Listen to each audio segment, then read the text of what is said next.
Bonjour, bien-aimés dans le Seigneur, c'est bien moi, votre sœur Déborah, la servante de l'Éternel. Soyez bénis, soyez vraiment bénis dans vos familles, dans vos vies, dans vos santé, dans vos ministères, dans tous les domaines de vos vies. Soyez richement bénis.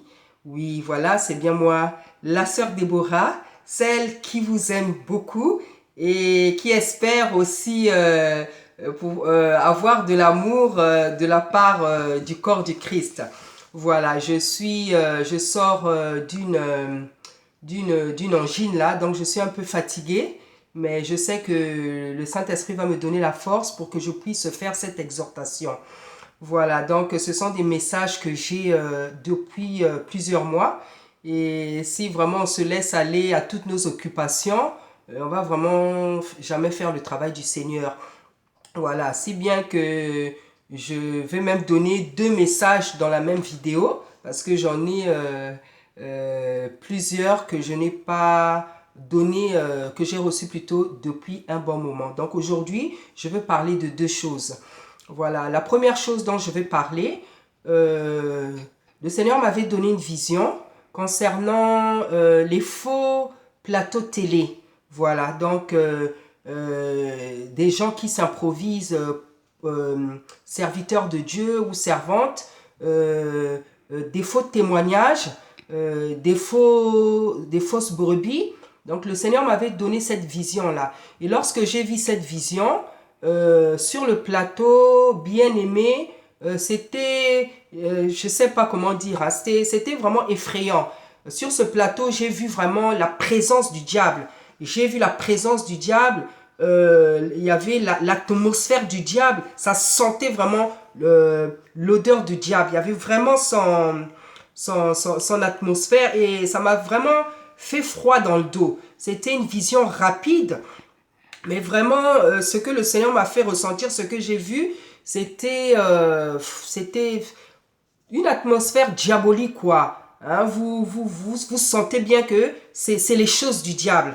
Voilà, donc c'était un journaliste que j'avais vu sur le plateau avec la personne qui donnait un témoignage qui bien sûr était faux. Voilà, donc le Seigneur m'a donné cette vision-là pour dénoncer les gens qui s'improvisent faux, comment dire, hommes ou femmes de Dieu, les gens qui reçoivent des faux témoignages parce que eux-mêmes ce sont des fausses brebis parce qu'ils sont utilisés justement par des faux pasteurs. Donc, que ça soit le témoignage, que ça soit les hommes, que ça soit comment dire, les sujets utilisés, tout est faux. Voilà, donc la vision que le Seigneur m'avait donnée. Donc, bien aimé dans le Seigneur, je sais qu'il y en a qui sont au courant de ces choses, mais si le Seigneur m'a donné cette vision, c'est parce qu'il veut que j'en parle. Donc, ce que je veux profiter pour dire, notre rôle, c'est de réveiller, hein, de réveiller l'Église. Et ce que je pourrais dire, c'est que il est très important, bien aimé dans le Seigneur, de savoir qui vous suivez. Que ça soit un pasteur, que ça soit une servante, que ça soit des enfants de Dieu. C'est très important de connaître le témoignage des uns et des autres. C'est pour ça que moi, avant de faire mes vidéos, j'ai commencé par me présenter, pour dire qui je suis, d'où je venais, comment j'ai rencontré le Seigneur, comment je me suis converti, qu'est-ce que le Seigneur m'a demandé de faire. Donc c'est très important de donner son témoignage, comment dire, de parler de ses débuts, comment le Seigneur nous a appelés, de parler de son appel, de son expérience, qu'est-ce que Dieu nous a dit lorsqu'il nous appelait et qu'est-ce qu'il nous a demandé de faire. Donc c'est très important pour les serviteurs de Dieu, pour les servants et même pour des brebis qui témoignent. C'est très important aussi de connaître quand même leur histoire. Voilà, ça c'est la première chose dont je voulais parler. La deuxième chose que le Seigneur m'avait montré, voilà, c'était aussi une vision. C'est une vision. Donc le Seigneur m'avait montré le lesbianisme dans l'église. Voilà, j'ai vu une église, j'ai vu le pasteur, j'ai vu des servantes et le Seigneur me montrait que ces deux servantes-là, ce sont des lesbiennes.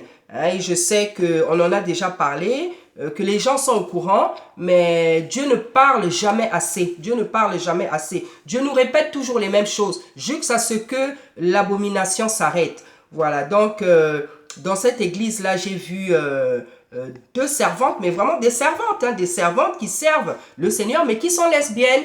Hein. Donc c'est pour vous rappeler combien l'abomination a commencé à s'asseoir depuis des siècles hein, dans le corps du Christ, dans l'Église, et les choses n'iront que de mal en pis, comme nous dit le Seigneur. Voilà, ça c'est le deuxième message que j'avais reçu. Le Seigneur m'a montré des lesbiennes, des servantes qui sont lesbiennes dans l'église, qui servent dans l'église. Et voilà, hein, comme vous savez, il y a aussi des pasteurs qui sont homosexuels. Hein, et c'est des choses qui sont, c'est des abominations. Voilà, c'est des abominations que on ne peut pas accepter dans le corps du Christ. Parce que si le Seigneur est mort justement, c'est pour venir éradiquer toutes ces choses-là. C'est des choses qui ne peuvent pas avoir lieu dans le temple. Voilà, c'est pour ça que le Seigneur donne des messages à ses serviteurs, à ses servants pour dénoncer ces choses-là. Donc, bien aimés dans le Seigneur, nous allons aller pour, pour accompagner le premier message. Donc, je vais aller dans l'épître de Romains, le premier épître de Romains qui est un épître long. Hein, je vais vraiment vous demander de le lire. Vous allez m'excuser parce que je suis un peu fatigué. Je vais pas lire tout l'épître. Je vais commencer au verset 18. Donc, je vous recommande de lire tout le chapitre du premier épître des Romains. Hein, c'est un chapitre que j'avais déjà donné dans une de mes autres vidéos. Donc, voilà, je pense que les gens connaissent ce chapitre-là. Donc, je vais aller assez vite. Si je suis fatigué, je vais même passer à un autre verset parce que je suis encore fatigué, parce que je sors d'une grosse angine. Donc, pardonnez-moi. Voilà, donc je suis au verset 18. La Bible nous dit « La colère de Dieu se révèle du ciel contre toute impiété et toute injustice des hommes qui retiennent injustement la vérité captive. Car ce qu'on peut connaître de Dieu est manifesté pour eux. Dieu le leur ayant fait connaître, en effet, les perfections invisibles de Dieu, sa puissance éternelle et sa divinité se voient comme à l'œil nu depuis la création du monde, quand on les considère dans ses ouvrages. Ils sont donc inexcusables, car ayant connu Dieu, ils ne l'ont point glorifié comme Dieu, ils ne l'ont point rendu grâce, mais ils se sont égarés dans leurs pensées et leur cœur sans intelligence a été plongé dans les ténèbres. Se vantant d'être sages, ils sont devenus fous et ils ont changé la gloire de Dieu incorruptible en image représentant l'homme corruptible, des oiseaux, des quadrupèdes et des reptiles. C'est pourquoi Dieu les a livrés à l'impureté selon les convoitises de leur cœur. Ainsi, ils déshonorent eux-mêmes leur propre corps, eux qui ont changé la vérité de Dieu en mensonge et qui ont adoré et servi la créature au lieu du Créateur, qui est éternellement. Amen. C'est pour ça que Dieu les a livrés à des passions infâmes, car leurs femmes ont changé l'usage naturel en celui qui est contre nature, et même les hommes, abandonnant l'usage naturel de la femme, se sont enflammés dans leurs désirs les uns pour les autres, commettant homme avec homme des choses infâmes et recevant en eux-mêmes le salaire que méritait leur égarement. Comme ils ne se sont pas souciés de connaître Dieu. Donc, bien aimé, quand je vous ai demandé, pardonnez-moi, je suis vraiment fatiguée. Donc, ici, dans ce passage-là, le Seigneur nous parle. En fait, le titre de ce passage, le titre, c'est péché des païens. Voilà, le péché des païens. En fait, le Seigneur explique que les hommes sont inexcusables du fait de ne pas croire en Dieu parce que les manifestations de Dieu sont visibles comme à l'œil nu. Donc, quelqu'un ne peut pas dire que Dieu n'existe pas. Quand on voit vraiment comment les choses, Dieu a créé le monde quelles sont les causes à effet entre les phénomènes. Donc les gens ne peuvent pas dire que Dieu n'existe pas. Dieu n'existe pas. Et dans ce passage aussi, le Seigneur nous parle, on découvre que le Seigneur nous parle du lesbianisme et de l'homosexualité. Hein, et on voit bien que Dieu décrit ces choses-là comme c'est des abominations. Hein, Dieu a créé l'homme pour s'accoupler avec la femme et non la femme avec la femme et l'homme. Non, ça c'est pas de Dieu, ça c'est des choses démoniaques. Donc ça c'est le passage que vous pouvez lire, que j'ai déjà donné, comme j'ai dit dans une autre de mes vidéos, où on parle de Dieu dénonce le lesbianisme et l'homosexualité qui est officialisée aujourd'hui dans les églises, dans les sociétés, dans les mairies où il y a des mariages même homosexuels. Les gens veulent nous faire croire que c'est des choses naturelles, alors que le maître du temps et des circonstances, le créateur du ciel et la terre, dit dans sa parole que ce sont des abominations. Donc les gens, ceux qui ne savent pas, et même dans le monde on dit que nul n'est censé ignorer la loi. Hein. Donc ça c'est un passage que les gens, vous pouvez lire pour ceux qui ne connaissent pas ce passage, où Dieu parle de lesbianisme et de l'homosexualité comme des abominations. Je veux maintenant aller dans Jude. Jude aussi qui est un livre qui vient juste avant Apocalypse pour parler de ces phénomènes, de ces abominations. Donc voilà, hein, je vais aussi vous demander de lire tout le passage parce que je suis fatigué. Je n'ai pas la force aujourd'hui vraiment de lire tout ce passage-là pour justifier toutes ces abominations. Hein. Donc, attendez, voilà. Non, je veux plutôt prendre... voilà, vous pouvez lire tout le chapitre, voilà, tout le chapitre Jude, mais le chapitre que j'avais, voilà, c'est plutôt dans 2 Thessaloniciens, voilà, c'est dans le chapitre, donc voilà, on va lire pour montrer comment, concernant le premier message que j'ai donné, pour montrer comment l'antéchrist, le diable, comment dire, veut venir, hein, quoi qu'il a déjà commencé, veut venir vraiment prendre sa place dans le temple de Dieu. Voilà, donc nous sommes dans Thessaloniciens chapitre 2, voilà.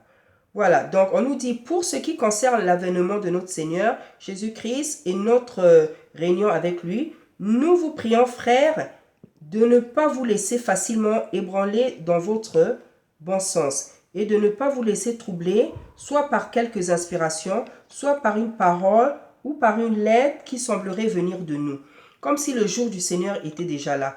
Que personne ne vous séduise d'aucune manière, car il faut que l'apostasie soit arrivée auparavant et qu'on ait vu paraître l'homme impie, le fils de la perdition, l'adversaire qui s'élève au-dessus de tout ce qu'on appelle Dieu ou de ce qu'on adore. Il va jusqu'à s'asseoir dans le temple de Dieu, se proclamant lui-même Dieu. Amen. Voilà, donc ce passage-là, je vous ai pris ça pour montrer effectivement comment le diable veut prendre la place de Dieu dans le temple. Hein, c'est pour ça que ce passage, ce verset nous dit que il va prendre, jusqu'à vouloir s'asseoir dans le temple, se proclamant lui-même Dieu. Voilà, donc ce qui provoque des phénomènes comme cette chose que je viens de dénoncer, ce message que je viens de donner, hein, des faux pasteurs, des faux journalistes même, qui s'improvisent pasteurs journalistes pour, utilisant des fausses brebis pour donner des faux témoignages. Donc ça, c'est vraiment, la manifestation de l'antéchrist, la manifestation de l'impie, la manifestation du mal, la manifestation des œuvres du diable qui veut, se manifester dans le temple. Voilà. Donc, ça, c'est le passage que je vous invite à relire pour voir que ce que dit la parole de Dieu, ce n'est que vérité, parce que c'est Dieu lui-même qui a parlé, c'est Dieu lui-même qui parle. Dieu avait donné depuis longtemps les signes de la fin des temps. Ces signes ont commencé à se manifester depuis longtemps.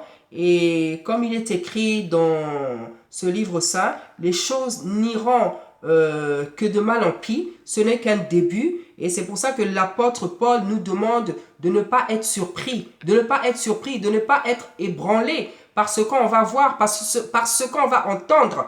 Hein?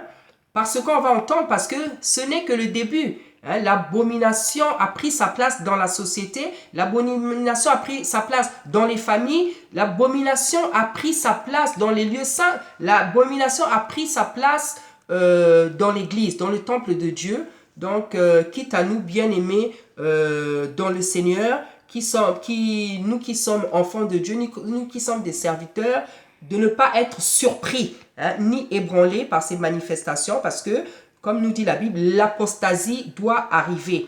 Hein, l'apostasie doit arriver jusqu'à ce que l'impiété se manifeste entièrement. Voilà, donc voilà les deux messages bien aimés dans le Seigneur que j'avais pour vous, peuple de Dieu. Soyez bénis. Amen. Amen.